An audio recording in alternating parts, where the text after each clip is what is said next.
ওম শান্তি। 14/1/2024 প্রাত মুরলি অব্যক্ত বাপদাদা Madhuban. Revise date 14/12/1997। আজকে বাবা বললেন, ব্যর্থ আর নেগেটিভকে অ্যাভয়েড করে অ্যাওয়ার্ড নেওয়ার যোগ্য হও। আজ বাপদাদা নিজের পরমাত্ম ভালোবাসার যোগ্য আত্মাদের দেখছেন। পরমাত্ম ভালোবাসা হল আনন্দময় দোলা, যে সুখদায়ী দোলায় তোমরা সদা ঝুলতে থাকো।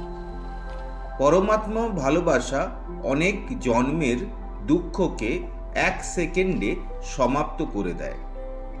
পরমাত্ম ভালোবাসা সর্বশক্তিসম্পন্ন, যা নির্বল আত্মাদের শক্তিশালী বানায়। তোমরা কত অল্প আত্মা এমন শ্রেষ্ঠ পরমাত্ম ভালোবাসার যোগ্য, এমন শ্রেষ্ঠ সুযোগ আত্মাদের দেখে দেখে বাপদাদা প্রসন্ন হন। বাবা যেমন প্রসন্ন হন, ঠিক তেমনি বাচ্চারাও উৎফুল্ল হয়, কিন্তু নম্বর ক্রমে। বাপদাদা তো তার হৃদয় থেকে বাচ্চাদের এই বরদানই দেন যে সদা পরমাত্ম ভালোবাসার দোলায় দুলে অবিনাশী রত্ন ভব। এই ভালোবাসার দোলা থেকে মনরূপী পা নিচে করো না, কেননা সারা বিশ্বের আত্মাদের মধ্যে তোমরা পরম আত্মার পরম আদরের, তোমরা প্রিয়। তাই তো বাপদাদা এই বাচ্চাদের আশিস দিয়ে থাকেন, এই পরমাত্ম অনুরাগে লভলীন থাকো। এমন লভলীন আত্মাদের কাছে কোনো পরস্থিতি কিংবা মায়ার চঞ্চলতা আসতে পারে না। নিচে যখন পা রাখো, তখন মায়াও বিভিন্ন খেলা খেলতে আসে, ভিন্ন ভিন্ন রূপ ধারণ করে আকর্ষণ করে।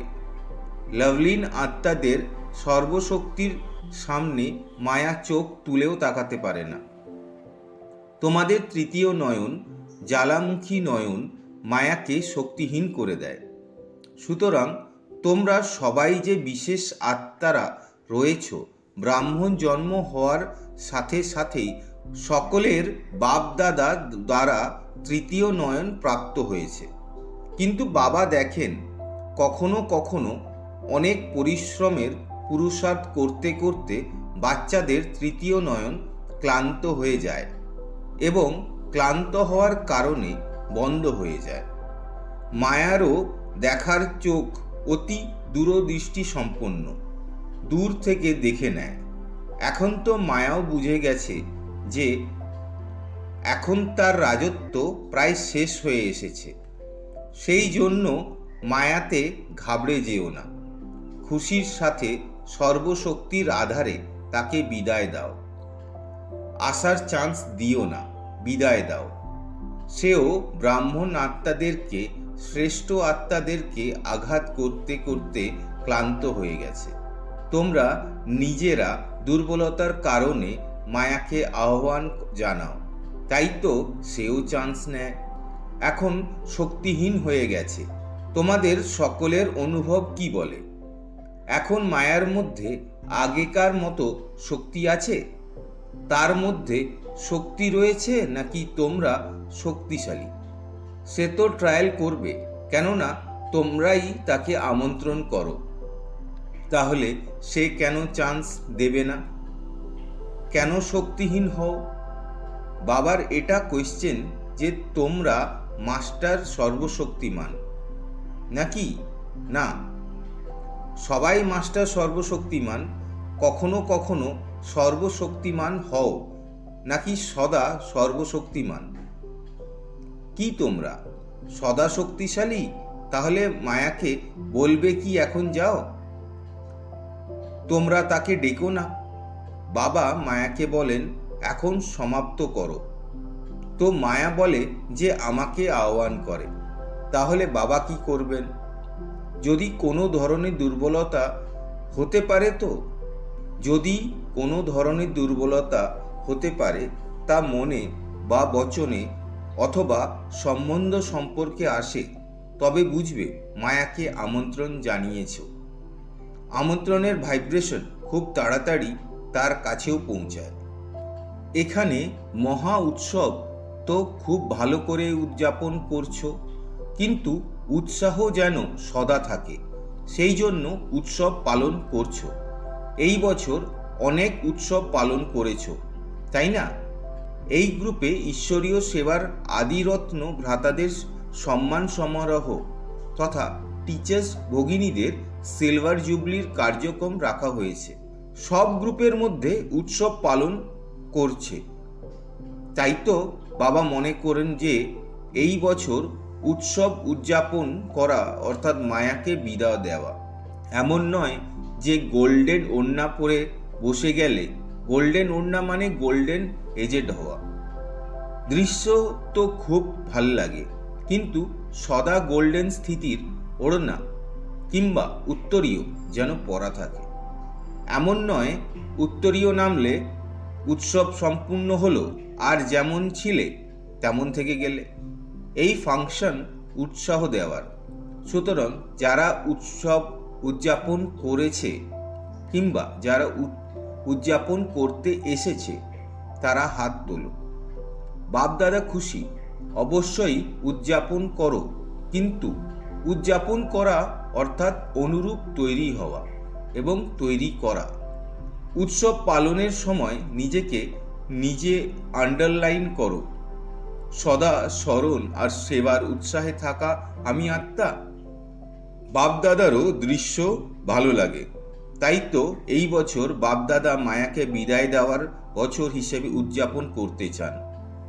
তো এই রকম উৎসব উদযাপন করবে তো না? কাল যা পালন করেছ সেই রকমই পালন করবে তো না? সিলভার জুবলি পালন করবে, তাই না? গোল্ডেন জুবলি হোক বা সিলভার জুবলি হোক, কিন্তু উৎসবই তো না।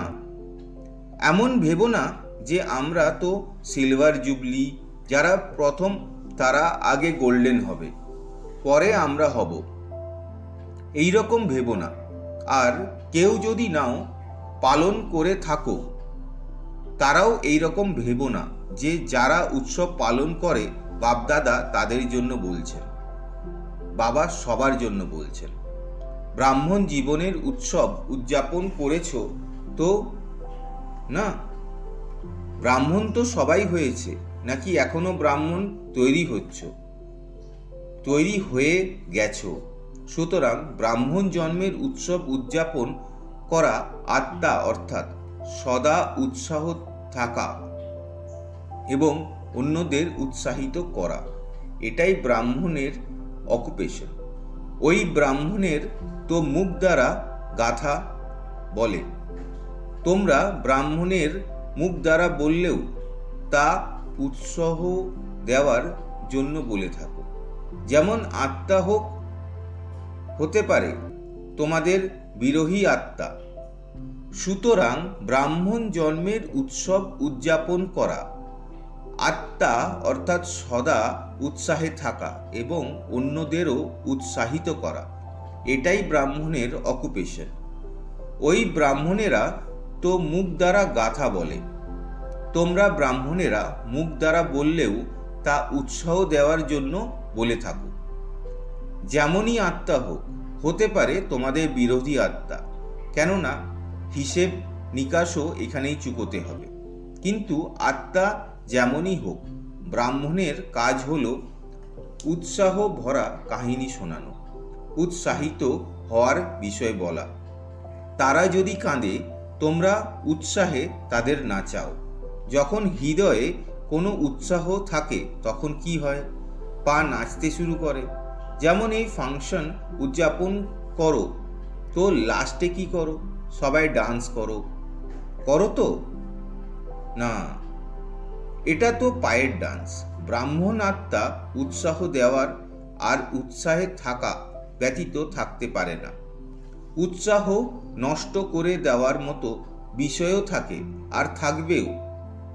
কিন্তু বাপদাদা এই বছরে সব বাচ্চাদের থেকে এই শুভ আশা রাখেন, যা অতীত তা অতীত। যেমনই আত্মা হোক, আজ পর্যন্ত যারা সম্পর্কে থেকেছে তারা যেমন আছে, হতে পারে নেগেটিভও আছে, মোকাবিলা করারও আছে, ব্রাহ্মণ জীবন নড়বড় করে দেওয়ারও আছে। তবুও এই বছরে নেগেটিভ আর ওয়েস্ট দৃষ্টিকোণ সমাপ্ত করো। স্নেহ দাও, শক্তি দাও। যদি স্নেহ না দিতে পারো, তাদের দেখো, শুনে সম্পর্কে এসে সব রকম ওয়েস্ট আর নেগেটিভ বিষয়ক হৃদয়ে ধারণ করার ক্ষেত্রে অ্যাভয়েড করো। মন আর বুদ্ধিতে ধারণ হতে দিও না, অ্যাভয়েড করো। পরিবর্তন করো, নেগেটিভ এবং ওয়েস্ট পরিবর্তন করে হৃদয়ে সমাহিত করো। এভাবে দুটো বিষয়কে যে অ্যাভয়েড করবে, বাপদাদার দ্বারা, ব্রাহ্মণ পরিবার দ্বারা অতিশয় উত্তম, অতিশয় মনোরম অ্যাওয়ার্ড তার প্রাপ্ত হবে। এছাড়া আত্মাদের অ্যাওয়ার্ড দিতে তো আত্মারা আছেই। অ্যাওয়ার্ড পাও তো না, তো এটা পরমাত্মা অ্যাওয়ার্ড। অ্যাভয়েড করো, অ্যাওয়ার্ড নাও। সাহস আছে তোমাদের? আজকের মধুর বরদান হলো, পিওরিটির রয়্যালটির দ্বারা শ্রেষ্ঠ জীবনের ঔজ্জ্বল্য দেখিয়ে বিশেষত্ব সম্পন্ন ভব। ব্রাহ্মণ জীবনের বিশেষত্ব হল পিওরিটির রয়্যালটি। যেভাবে রয়্যাল ফ্যামিলির যারা, তাদের মুখ আর আচার আচরণে বোঝা যায় যে ইনি কোনো রয়্যাল কুলের, ঠিক সেইভাবেই ব্রাহ্মণ জীবনের পরখ পিওরিটির দ্যুতি দ্বারা হয়।